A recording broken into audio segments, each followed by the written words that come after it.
Well, good morning, everyone.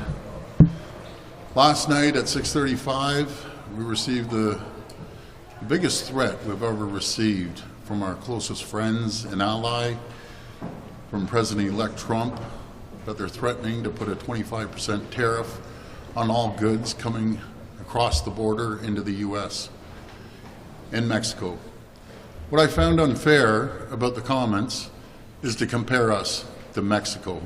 And I can tell you, Canada is no Mexico. We do approximately, just Ontario alone, $500 billion of two-way trade. I found his comments unfair. I found them insulting. It's like a family member stabbing you right in the heart. I spent a lot of time in the U.S., and I have yet to talk to one American that has any issue with Canadians. We see drugs flow from Mexico, coming up through California, in through BC, into Alberta, into Ontario, and what we need to do is take that threat seriously. I had a conversation with the Prime Minister after he spoke to President-elect Trump last night. The threat is serious. We need to do better on our borders. We need to give the resources to CBSA, which are fine people. And I know, talking to other premiers last night, that we will do everything we can as provincial governments and territorial governments to secure our borders. There's over 2.1 million Mexicans and other nationalities coming across the southern border. Compared to Canada, it's over 197 million, which is unacceptable. When it comes to drugs, 1 ounce of any illegal drug is 1 ounce too many going back and forth across the border. 1 illegal going across the border back and forth is 1 too many illegals. We've experienced, for instance, Roxham Road, over 35,000 illegals coming up through the American border on just 1 illegal border crossing. We need to do everything we can to tighten up our borders, to strengthen our borders. And a message to President-elect Trump: there's no closer ally, there's no other country in the world that has stood shoulder to shoulder with our American counterparts, our friends, our family. It's an insult to the 900,000 Americans that are living here in Canada. It's an insult to the 9 million Americans that wake up every single morning to produce products to ship up to Ontario alone. We hear the message loud and clear. The Prime Minister confirmed today that we're going to have a First Minister's meeting tomorrow at 5 p.m. We need to make sure that he has a strong plan to protect and secure our borders and make sure we address the threat from the U.S. But again, we're the closest allies and friends the Americans have. I'm proud to stand in front of our flags of Canada and the U.S. I'll always be proud. I'll be proud to call thousands of Americans and millions of Americans our closest allies. And just a reminder to the American people, yes, it will hurt Canada, yes, it will hurt Ontario, but it will hurt Americans. It will hurt their economy when 9 million Americans don't wake up to produce products for Ontario and Canada. And we want to work together. We are stronger together. At the end of the day, there's no two closer allies, more of an open border than Canada and the U.S. And I want to emphasize, to compare us to Mexico is the most insulting thing I've ever heard from our friends and closest allies, the United States of America. We want to work together, we will work together, and we'll resolve this problem. Premier, would you think that Canada should retaliate in kind if President-elect Trump follows through with this threat, if he's not bluffing, and if he goes forward with a 25% tariff on all Canadian goods going into America? Should all American goods be taxed at the same tariff? Well, hopefully we won't come to that, but if it does, there is no choice. We have to retaliate. We have to retaliate, not against the Americans, the administration that has made a wrong call on this. It's very simple. And you ask any American, and I know thousands of Americans, and endless governors and senators and congressmen and women, if they feel Canada is a threat. The answer is no. Can we do a better job? Do we need to do a better job on our borders? 1,000%. But we know that when it comes to illegal drugs, our police services across the country, federally, provincially, municipally, work with the ATF, the DEA, in making sure that we stop the flow of drugs coming back and forth across the border. Premier, have you tried to speak to President-elect Trump, or do you desire to try and speak to President-elect Trump directly? I have not talked to President-elect Trump or anyone in their administration outside of the governors that have come up here and the senators and the congressmen and women that I've talked to numerous times over the last year. We want a close relationship, but we do have to listen to the threat of too many illegals coming across the border. But there's illegal guns, there's illegal drugs, there's illegals coming across our border, and those guns are being used on heinous crimes coming in from the U.S. So we have to squash the illegal drugs, illegal guns, and the illegals coming across the U.S. into Canada. Tom Hall and the incoming border czar has said Canada can't be a backdoor entryway to the U.S.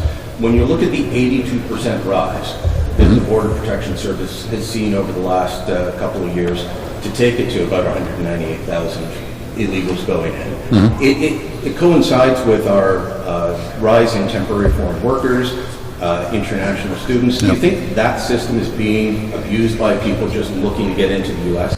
Well, I think there's abuse on both sides. I agree 100%. We have to tighten up our borders on both sides.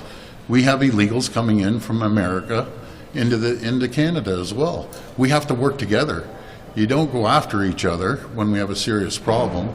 It's like a family member, and they are a family member. The millions of people that travel down to the U.S., not only to vacation, but to do business. And the millions of Americans that come up to do business day in and day out. We love our American friends, and they love us. And this is no way to treat your closest ally. In saying that, we do have a problem. We need to address that problem. And that's what we're going to be talking to the Prime Minister about, the plan on how to secure our borders as well. When it comes to the auto sector, though, I mean, Mexico, U.S., and Canada are so integrated. That's right. To travel across the border 8 times before it's produced. Are you worried that Ontario's competitiveness when it comes to cheaper vehicles is at risk here if you cut out Mexico? Well, they're so intertwined, as you say, Colin. It'd be very hard to stop that supply chain. It's very similar that 60% of their energy in the U.S., the 4 million barrels of oil that we ship down to the U.S. to keep their economy going, the energy that flows into New York State and New England to keep their lights on day in and day out. Our energy grid here in Ontario can send energy down to Florida. And it wasn't too long ago, just a few weeks ago, maybe a month ago, when they had a natural disaster in North Carolina. Guess who came to the rescue to support our American friends? We had hydro trucks loaded up going down to North Carolina to get their electricity grid back online. That's what friends do. That's what allies do. They don't turn their back on each other. And we have sent crews down there when they had natural disasters numerous times. We're always there to support our American allies and friends. Are you falling into the same divide and conquer tactics? I'm sorry. Go ahead. What would our economy look like with a 25% tariff? What would it Well, it would not be good. It wouldn't be good for the Americans either. 1 in 5 jobs rely on American trade back and forth between the borders. Our critical minerals that we have, they need our critical minerals. They need our nickel. They need our lithium and all the other critical minerals. Cobalt. They're in desperate need of cobalt. They need it for their military. They need it to produce products. And they aren't going to make a deal with China. China has 90% of the nickel cornered around the world, but they don't have Ontario's nickel cornered. And the Americans need our critical minerals like they need our energy. And what better friend to support each other than Canada and the U.S. I hope we can come up with a solution to support both sides of the border, work collaboratively in cooperation with the new administration, and I'm confident we will. Aren't you falling for the same divide and conquer tactics that President Trump used the last time, like 6 years ago? He wanted to do a bilateral agreement with Mexico until Mexico insisted that Canada be part of it. Isn't it kind of, I don't know, a bit of a dick move to throw Mexico under the bus and say it's insulting to be even compared to them? Oh, it's not insulting at all. You can't compare Mexico to Canada.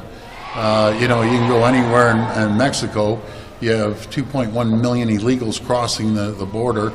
It's an open border, and hopefully they'll close that border. The drugs are flowing in 24 times the amount of what's flowing in across the Canadian to the American border. In saying that, as I mentioned earlier, 1 ounce of illegal drugs and one illegal coming across the border is one too many. I'm sorry. It's pretty obvious that President Trump is using the threat of tariffs not as an economic policy, but to get an outcome. He wants the border addressed. Do you believe that the federal government has the willingness to act on that as opposed to just starting a fight with the Americans? Well, I hope they do, and that's why I've requested a meeting as soon as possible. The Prime Minister confirmed this morning the meeting will take place tomorrow at 5 p.m. Eastern Time, and we look forward to hearing from the federal government and their plan. You cannot ignore the threat that we received last night at 6:35 p.m. It's the biggest threat we've ever seen in as far as we're concerned, in decades, more than decades. I can never remember a threat from a U.S. administration like we received today. It's unfortunate. It's very, very hurtful to Canadians and Americans on both sides, because I know Americans love Canada. They love the people in Canada, and we love our American counterparts, and we need to straighten this out, but not ignore the threat. They obviously see a problem, not as large as the problem we see down in Mexico, and that's why I've called on the federal government to do a bilateral trade deal with the U.S. and do a separate bilateral trade deal with Mexico. As I mentioned the other day, Mexico two-way trade with Ontario is $40 billion. We import $36.5 billion, and we import $36.5 billion and export $3.5 billion. That's not fair trade. Anything but fair trade. So we need to tighten up the trade deals with Mexico as well. Compared to the U.S., $500 billion of two-way trade, pretty well split right down the center. In the 17 states that were their #1 export destination, as I say, 17 states call Ontario and Canada their #1 customer. That will affect those 17 states. It's going to affect the 11 other states that call Canada and Ontario their #2 largest trading partner in the world. That will affect Americans and Canadians. Premier, just to clarify your position Yes. here, are you officially saying that Ontario wants to see the end of CUSMA and just bilateral trade deals, or should this be one of the options, either the North American Free Trade Agreement or bilateral trade deals with the U.S. and Mexico? Well, if they came forward, which isn't going to happen, if they came forward and say, let's just re-sign the exact same deal, let's get the deal done, in my opinion. But if they want to start reviewing the deal and making cuts, well, we need to do a bilateral trade deal with the U.S. and a separate one with Mexico. What's And the the last Prime Minister question. that? Premier, speaking of those states that we do a lot of trade with, you've built a lot of relationships with governors We over have. the years. Are you going to be talking to them as well, asking them to appeal to Trump to back down on this? We are going to do a full-out campaign, not only full-out campaign, we've had a really strong commercial put together that we're going to be sending down to the U.S., to all jurisdictions in the U.S., talking about how we are stronger together and weaker when we're apart. Again, those critical minerals go to the U.S. military. Every conflict they've had, we stand shoulder to shoulder, putting our Canadian soldiers' lives at risk, because that's what you do. When a family member is in an argument or a fight around the world, you stand beside them, you support them. So this is a shock that came to us last night at 6:30, and we're going to address that shock. But we do have to address the problem on our border as well. and we're going to do everything we can to make sure that we understand their concerns, address their concerns, and make sure that we have a strong economic tie. Because if all heck breaks loose around the world, which hopefully it never will, who do we turn to and who do they turn to? They turn to Canada for the support, and we turn to them for support. It's a mutually rewarding relationship on both sides of the border. We don't have That was the relationship. last Thank you. question. Thank you. Thank you so much, everyone.